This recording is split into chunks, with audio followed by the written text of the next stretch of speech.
Hi guys, Chris here, and welcome to my channel. Today I'm going to be talking to you about the books I read between September 1st and September 7th. First up, I read The Golden Door by Emily Rhoda. This is the first book in the Three Doors trilogy. In this book we follow the character of Rye, who lives in the city of Weld. This city has a giant wall around it to protect the citizens from the dangers outside. Unfortunately, this does not keep out wild beasts known as skimmers. These beasts attack at night if you aren't inside, quietly residing in your dwelling, and if your dwelling isn't shut up nice and tight. Rye lives with his mom and his older brothers, Dirk and Sholto.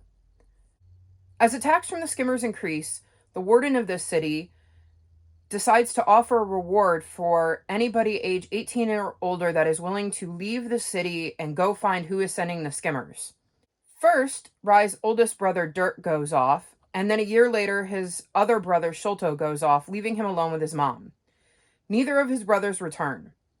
Rye then decides, despite being underage, he is going to take up the task of leaving the city to find his brothers. He chooses to do this by going after his oldest brother Dirk, figuring Dirk will know exactly what to do. Even though the warden thinks he's leaving to go after the skimmers, he knows that all he really cares about is finding his older brothers and bringing them home. I thought this book was a nice start to the trilogy. I thought it really set up the world well while letting us know we'd find out a lot more about the world outside of Weld's walls in the future books. I really enjoyed the character of Rye. I also really enjoyed the banter between Rye and a character he comes across during his travels named Sonia. I gave this book 3.75 stars. Next up, I read Mask of Shadows by Lindsay Miller. In this book, we follow Sal, who is a gender-fluid thief. Sal is trying to track down the people that slaughtered her family. When Sal finds out that the Queen is looking for new assassins, Sal jumps at the chance to try out, as Sal figures this will put her much closer to the people responsible for her family's death. Sal's life has not prepared Sal for how challenging and deadly the competition will be. Also, while there, Sal finds love with a court scribe named Elise. Sal then needs to figure out a way for both of them to survive so that they can have a life together. The premise of this book was really intriguing, but I found the execution lacking. I feel like it was really rushed and could have used more pages or more stories in the series, because I believe this is a duology. The competition wasn't really fleshed out, and neither were most of the competitors that Sal had to face. This led me to believe that there was no chance Sal was going to lose, as none of the other characters really had any consequence. There are several references made to Sal's backstory and what happened to Sal before we meet Sal in the book. Unfortunately, this is again just vague references and left me a little confused about some of the things that Sal had faced. Leaving these questions open affected my enjoyment of the book because they seemed really important to Sal, but us, the reader, never got to know exactly what they meant to her. On top of that, Sal and Elise's relationship felt very rushed, and I felt that that was another point that could have done with more pages in this book or having more books in the series to draw it out. Again, I think that the premise was great, but I think it just needed to be fleshed out a little bit more and the pace slowed down a bit. One thing I did really like, though, was the fact that Sal was gender fluid, and in this world, a big deal wasn't really made out of that. Sal chose to wear clothes that reflected the pronouns that Sal wanted to use at any given time, and for the most part, the characters went along with it. I gave Mask of Shadows 2.75 stars.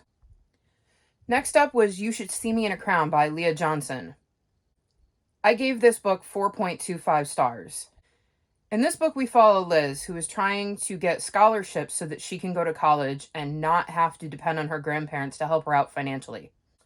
When she misses out on one of her scholarships, her brother reminds her that at their school, the prom king and queen are awarded with a scholarship, so she decides to run for prom queen in the hopes that she can get the scholarship, which will make up for the scholarship she lost. I really like this book. I found Liz to be a super interesting character. I loved her relationship with her brother, and I loved seeing the development she had in her relationships with her friends and classmates. I thought her relationship with Mac was super cute. I also thought it was really important getting to see how being queer and Black in a small town affected Liz's life. I also really liked that Liz suffered from anxiety, as I do as well, and it was really cool getting to see that played out in a novel, as I am easily able to relate to that. Next up is The Land of Roar by Jenny McLaughlin. I gave this book 5 stars. In this book, we follow twins, Arthur and Rose, who end up having to follow their grandfather to a land they thought they had made up as kids. The villain of this land had stolen their grandfather, and now they must go and get him back. I really love this book, and it was really cool getting to see how Arthur and Rose came to terms with the fact that this land that they thought was make-believe was actually real. Their journeys of figuring that out and dealing with that were very, very different. It was also quite neat to see how the land came to life and how Arthur and Rose not believing had affected this land. This was just a really, really cool book, and it reminded me a bit of the Chronicles of Narnia and Peter Pan. If you like either of those books, I would suggest giving this book a try. Next, I read These Witches Don't Burn by Isabel Sterling. I gave this book 3.5 stars. In this book, we follow Hannah, who is an elemental witch. Nobody outside of her coven knows this, as she's not allowed to tell regular folks what she is.